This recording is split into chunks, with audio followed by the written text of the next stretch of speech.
Rajkot ગેંગવોરના firing મામલે શહેર એસઓજીને મોટી સફળતા મળી। પીઆઈ સંજયસિંહ જાડેજા અને ટીમે સમીર ઉર્ફે મુર્ગા ગેંગના આરોપીઓના રિમાન્ડ દરમિયાન મોટો ઘટસ્ફોટ થયો। પોલીસે રિમાન્ડ દરમિયાન 3 પિસ્તોલ, 4 મેગેઝીન અને 18 જીવતા કારતૂસ કબજે કર્યા। હથિયારો ગેંગવોરમાં વપરાયા હતા અને એક થાર ગાડીમાં છુપાવ્યા હતા।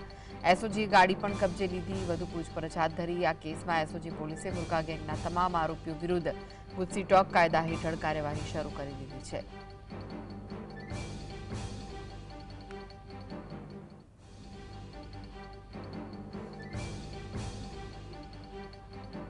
તો વધુ વિગતો માટે જોડાઈ ગયા છે સંવાદદાતા લકીરાજસિંહ। લકીરાજ, શું છે વધુ વિગતો આ સમગ્ર મામલે?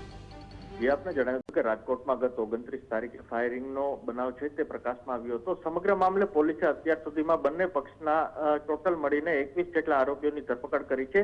પોલીસે 2 દિવસ પહેલા જે સમીર મુર્ગા ગેંગના સભ્યો સહિત સમીર મુર્ગાની ધરપકડ કરી હતી। હવે આ જે રિમાન્ડ ઉપર તેઓ હતા તે દરમિયાન તેમની પૂછપરછમાં મોટો ઘટસ્ફોટ થયો છે। પોલીસે આ શખ્સો પાસેથી 3 જેટલા હથિયારો અને મેગઝીન અને કારતૂસ છે તે કબજે કર્યા છે।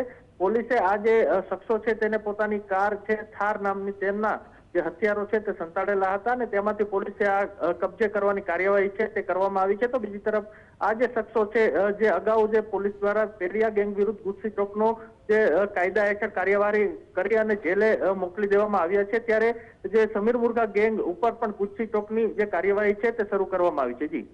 જી જી, આભાર લકીરાજ માહિતી આપવા માટે।